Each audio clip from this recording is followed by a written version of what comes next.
Right, we're keeping our focus on the Benue killings and ensuring food security across the country, and we're being joined from our Abuja studios by Mr. Obadiah Mailafia, as a development economist and former deputy governor of the Central Bank of Nigeria. I want to thank you so much indeed for coming on Sunrise Daily this morning. Yesterday, I did listen to you on one of your submissions at a forum where you said that the food source of this country has been targeted. Is that the case, really? Well, I think so. I mean, if you look at the impact of what this conflict is having within the rural communities, you have no choice but to conclude that, yes, perhaps somebody wants to destroy the food system in this country.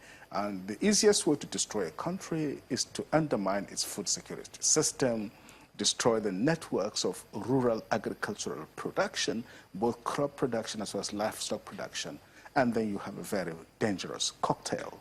This is really what is happening. If you have to look at the pattern to this point, there are discussions along the lines of perhaps since the government has been able to displace, or should I say, degrade Boko Haram in the northeast. And you do remember that story at some point in Lokoja, yes, that's in Kogi State, just at the point when Boko Haram was being dismantled and degraded, we had an attack on one of the SSS office there, where the SSS made submissions that Boko Haram had infiltrated Kogi and Lokoja, but they were repelled completely. Do you think that perhaps they have regrouped and from there launching attacks on the food source of this country? Could this be Boko Haram that have turned to herdsmen? It may well be that there are some infiltrations, and we should be precautious enough to assume that they would be. It is a dangerous animal. It's a very terrible beast. And that beast has the capacity to transform itself. There is Boko Haram everywhere. It is not just in the northeast. Their networks are not only international, they are spread all over the nooks and crannies of this country.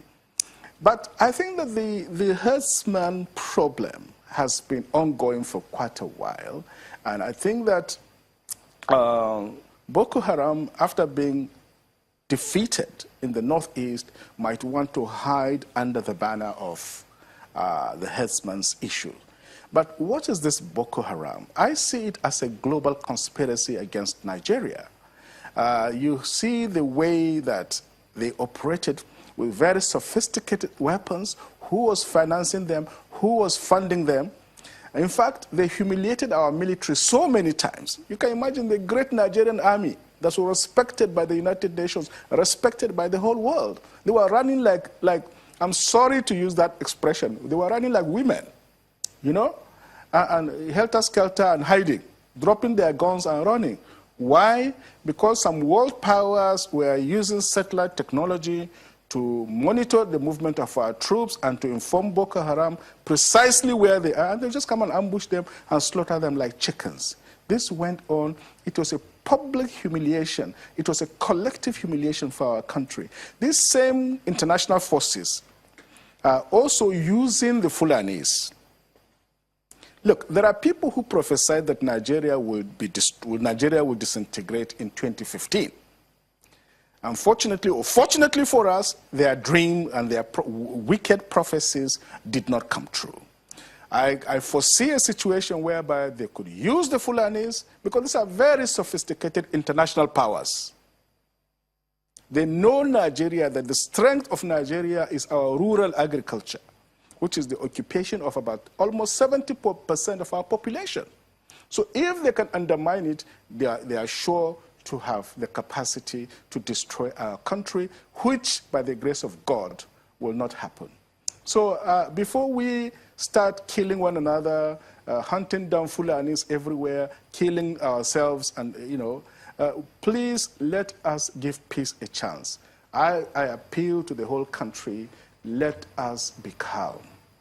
Let all the tempers calm down. What happened in Benue is a terrible tragedy. My heart bleeds. It is painful.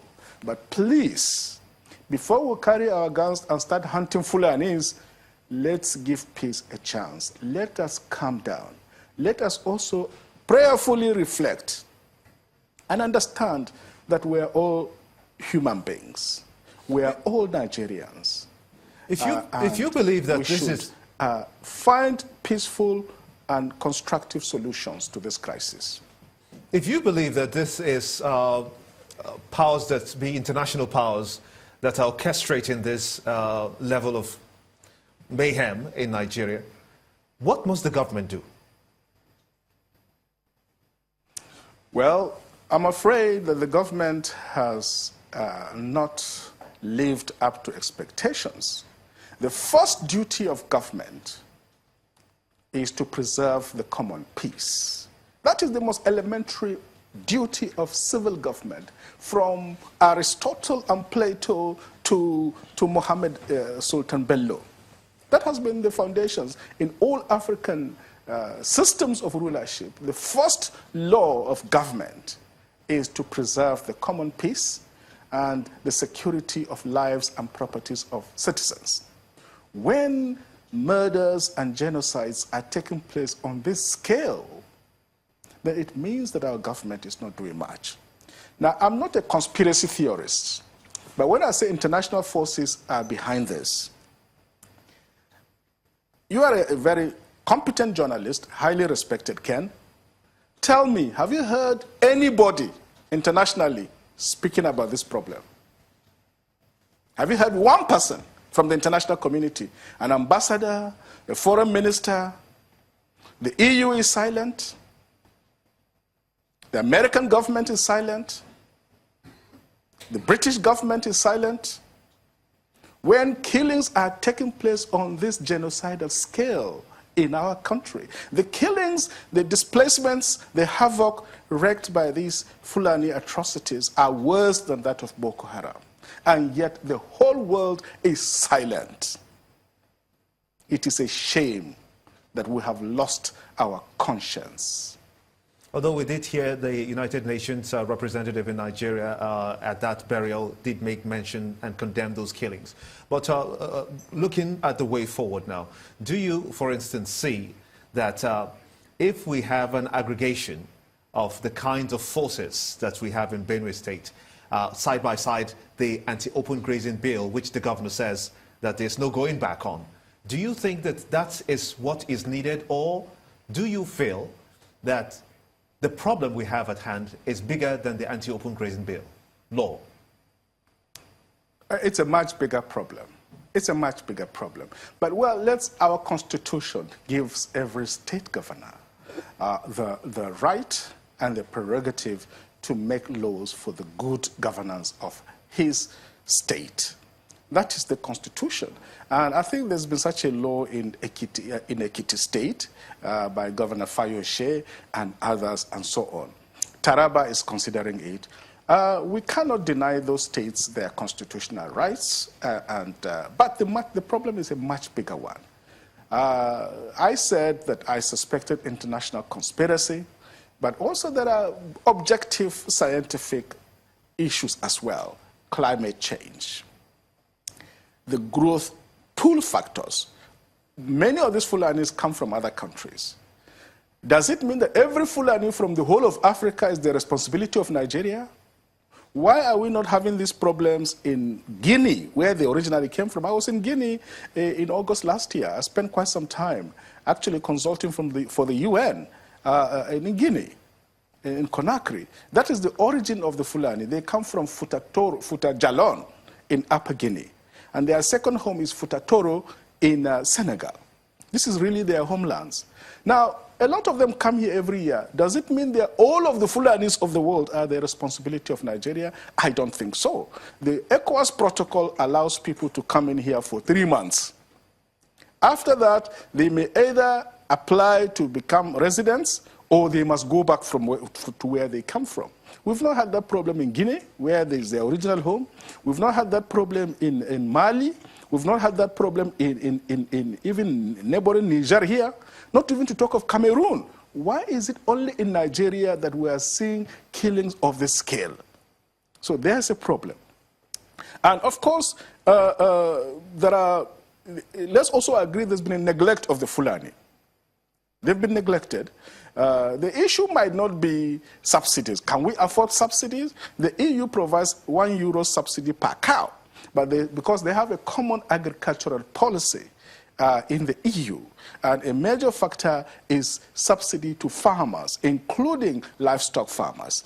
Can we afford it in this country? But we may not be able to. But Jibril Aminu came up with the idea of nomadic education. People laughed at him, but to be honest, it makes a lot of sense. Extend to them free veterinary services, extend to them free education. If they are prepared to settle in a place, provide basic facilities, clinics, schools, and all those things to help them. But this must be Nigerian farmers. I think it is foolhardy to imagine that the whole Fulanis of Africa are the responsibility of Nigeria. They are not.